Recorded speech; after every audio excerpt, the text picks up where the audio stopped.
Once they learn the truth about who you are, first they blame you, eventually they kill you. Jade Herrera is going to be murdered. Not by a creature. Not at night. Not behind a door he forgot to seal. He's going to be killed in daylight by someone he knows. Someone who eats in the same diner. Someone who walks the same street he walks. Maybe someone who fought beside him. And here's the part that should keep you up at night. It's already happened so many times. One soul. And every single time the killer was not a monster. It was a neighbor. For 4 seasons, our own eyes have been lying to us. We watched the creatures at the windows, and we decided that's the threat. That's the thing trying to kill us. But episode 5 quietly pulled the curtain back, and what's standing behind it is so much worse than teeth. Because the most dangerous thing in Fromville doesn't come out at night. It says good morning to you. It asks how you're holding up. And when the moment finally comes, it picks up a knife. So this isn't a video about what's hunting the town. This is a murder investigation. We have a victim. We have a pattern that repeats across centuries. We have a murder weapon hiding in plain sight. And for the first time in the entire run of this show, we can build a profile of the killer and name our prime suspect before it happens. Let's work the case. Every investigation starts at the morgue, so let's count the bodies. In episode 5, Jade takes the mushrooms. And the show finally shows us what's been buried in him for centuries. He sees 4 of his own past lives. A Civil War soldier, a man crushed under a boulder, a man with a spike driven through his eye and his skull full of blood, and Christopher, the ventriloquist from Victor's childhood, the past life we already knew about. 4 incarnations, 4 violent deaths. And here is the single forensic fact this entire video stands on, confirmed across every major recap of the episode. Every one of those versions of Jade was killed by the other residents. Not by the night creatures. By people. Sit with that, because it inverts everything. We have spent 4 seasons assuming the monsters are the cause of death in this town. But the one person the show has now traced across centuries, the one soul we can actually autopsy through multiple lifetimes, was never killed by a monster, not once. A spike through the eye, a boulder, human deaths, human hands. Now fair is fair, and I told you we'd build this honestly. This was a mushroom hallucination. The show keeps the deniability to later call it symbolic instead of literal, but I don't think it's symbolic. And here's the evidence-based reason. It corroborates 2 things we already had on the record. We already knew Christopher's story ended in blood and madness among the residents, and we already had the killer's own statement of intent, which we'll get to. When a vision lines up with the established record and the suspect's own words, it stops being a dream and starts being a confession. So that's our victim. One soul, recurring, and a cause of death that has nothing to do with the things at the windows. Every serial pattern has a signature, the thing the killer does the same way every time. And the recaps hand us this one almost verbatim. The sequence is always, they hate him, then they blame him, then they kill him. Hate, blame, kill. A 3-act murder repeated across lifetimes, and it has a trigger. The killing doesn't start when Jade arrives. It starts at a specific moment, the moment he reveals the truth. The moment the town understands that he is the one the children are calling for, that he is connected to the sacrifice, that he is in some sense the key. The instant that knowledge becomes public, the clock starts, and the sequence runs. Hate, blame, kill, which tells us something chilling about the rules of this place. In Fromville, knowledge is the death sentence. Understanding the curse doesn't save you, it marks you. The lesson writes itself across every body. If knowing gets you killed, then survival depends on staying hidden. And Jade, every single time, does the one thing that gets him killed. He figures it out, and then he can't keep it to himself. So our killer profile is taking shape. We're not looking for a random act of violence. We're looking for someone or something that activates on a trigger. A killer that waits, dormant, until Jade reveals what he knows, and then moves. That's not chaos. That's a pattern with a fuse. Now the hard question. Why would a town murder the one person who can save it? That's insane on its face. These people are desperate to escape. Jade is their best hope. Killing him is suicide. So why does it happen every cycle without fail? Because the town isn't acting rationally. The town is recommitting its founding crime. Go back to the origin. The Ankui curse was born when people murdered the innocents they were supposed to protect for their own benefit. Parents killing children. Love twisted into slaughter for personal gain. That is the original sin that built this prison. And here's the mechanism almost everyone misses.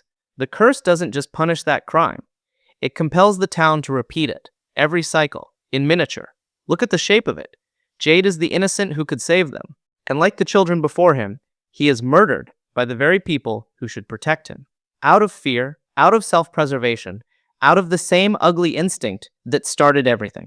The town is a machine, and the function it performs over and over is its own original murder.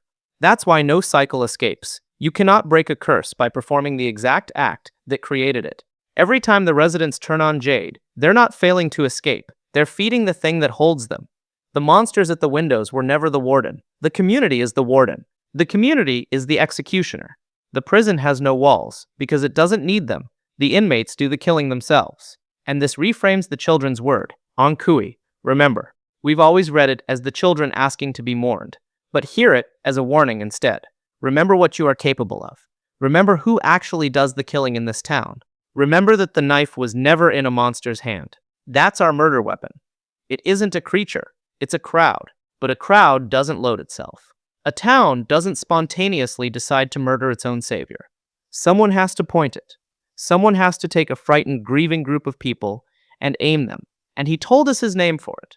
The man in yellow, in his own words, to people he was watching die, said his favorite part is getting the residents to tear one another apart. That is a confession of method. He is not a slasher. He doesn't do the cutting. He's a manipulator who kills by proxy. He finds the fault lines in a community. The grief, the fear, the suspicion, the guilt, and he applies pressure until those cracks open and a human hand does the work for him. He's not the knife. He's the one who decides whose hand it ends up in. And I have to be honest about a wrinkle here, because cheap theories ignore the inconvenient evidence, and good ones absorb it. Christopher, the confirmed past life, doesn't fit the clean, innocent martyr story. Christopher went mad, so sometimes the Jade figure isn't a lamb who gets lynched. Sometimes he breaks first and lights the fire. But that's not a contradiction. That is the method. The man in yellow doesn't need the town to hate an innocent. He just needs the town to come apart, and he is patient enough to light whichever fuse is closest. Sometimes it's the mob's fear. Sometimes it's the savior's own sanity. The outcome is mechanically identical. The one soul who could end this dies by human hands. The community eats itself, and the cycle resets.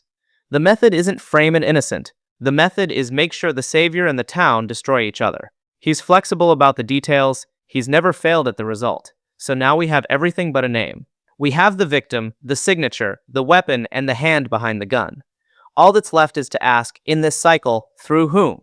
Here's why this isn't an abstract pattern, but a live, imminent threat. In episode 5, Jade did the one thing that has gotten him killed in every life he's ever lived. He found the answer. He came out of that vision and told Boyd, directly, I know what we have to do to go home. I know how we can save the children. That he now knows where the children are and how to save them. That's the trigger. That's the exact moment, every cycle, when the fuse gets lit. The signature requires a revelation, and Jade is now one conversation away from making it. The countdown didn't start in some past life. It started a few days ago, on screen, when Jade said he understands. And look at the timing. The very next episode, episode 6, is titled The Heart is a Lonely Hunter. That's a story about profound isolation, about people who cannot truly reach one another no matter how hard they try. That is a thematically loaded title to drop directly after the man who knows the truth becomes a marked man. The town is about to turn. The only open question is whose hands it turns through. So let's build the lineup. Profiler's rules. We want 4 things: means, motive, opportunity, and a connection to the man in yellow, because he's the one who pulls the trigger by proxy. So our killer almost certainly has his fingerprints on them. Let's clear the board fast. The creatures, ruled out. This is the one thing we know for certain doesn't happen. Every trace death was human. A monster killing Jade would break the only rule the investigation has actually established. If the show does it, it's a deliberate subversion of its own episode 5 reveal. Possible, but it's a bet against the evidence. The mob, the town is a collective. This is the most historically faithful answer. The record literally says the residents, plural, killed past versions of him. But a mob is diffuse. It's an outcome, not a suspect. And drama needs a hand. So the realistic version of the mob does it is, the mob provides the permission, and one specific person provides the blade. Boyd Stevens, the dark horse. Remember, Jade told Boyd his plan. If that plan turns out to require something monstrous, or if acting on it gets people killed, Boyd is the man positioned to stop him.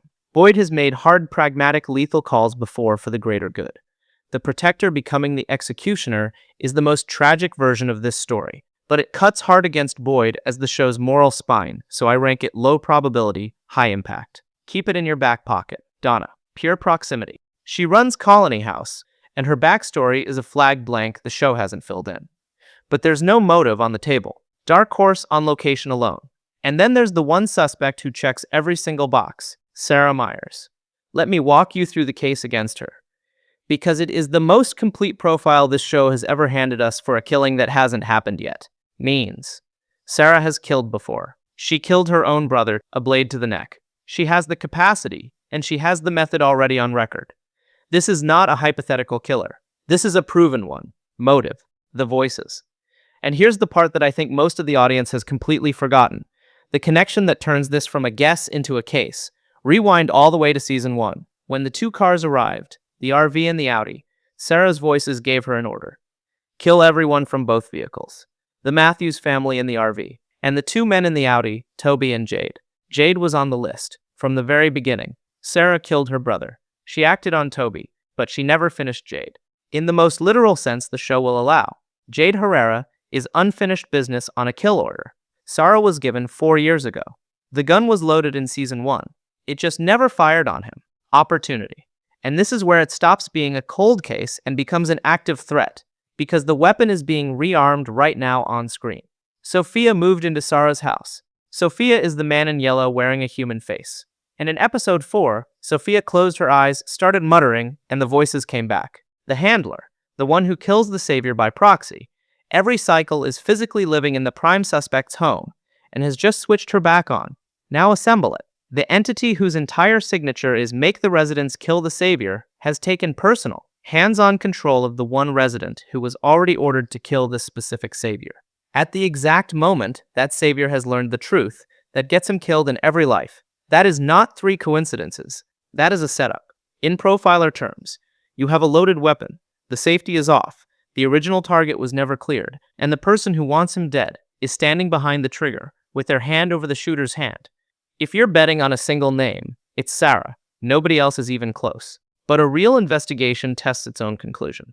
So let me argue against myself, because the case against Sarah has 3 real weaknesses. 1, it's clean, maybe too clean.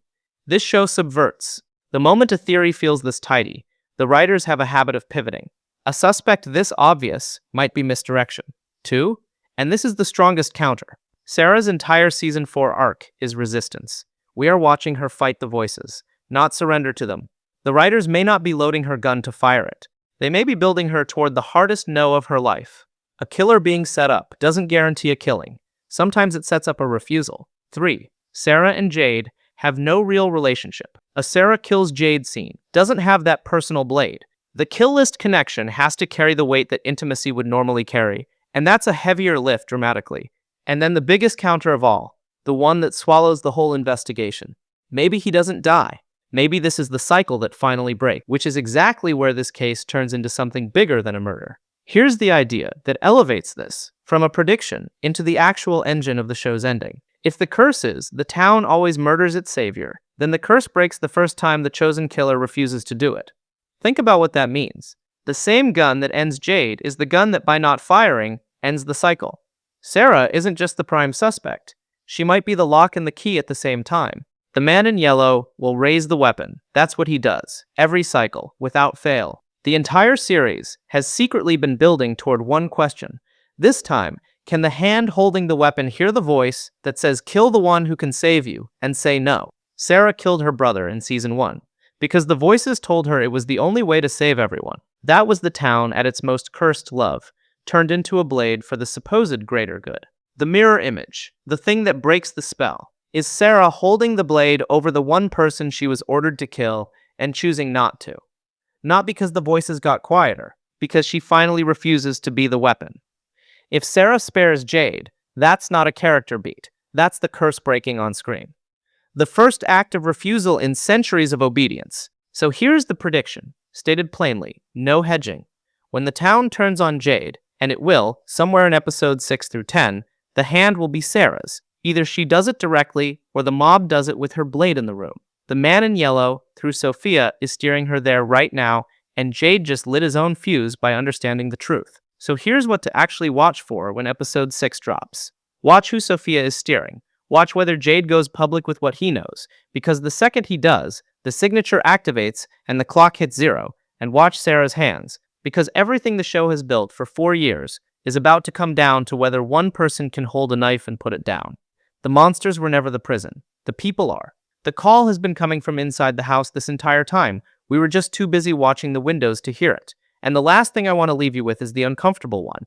If you had been in that town, cycle after cycle, exhausted and grieving and terrified, and the fear in the room said, he's the reason this is happening to us. End him, and maybe we go home. Are you really sure you'd have put the knife down? The town keeps failing that test. Every time. For centuries. We're about to find out if this is the cycle that finally passes it. And Kui, remember,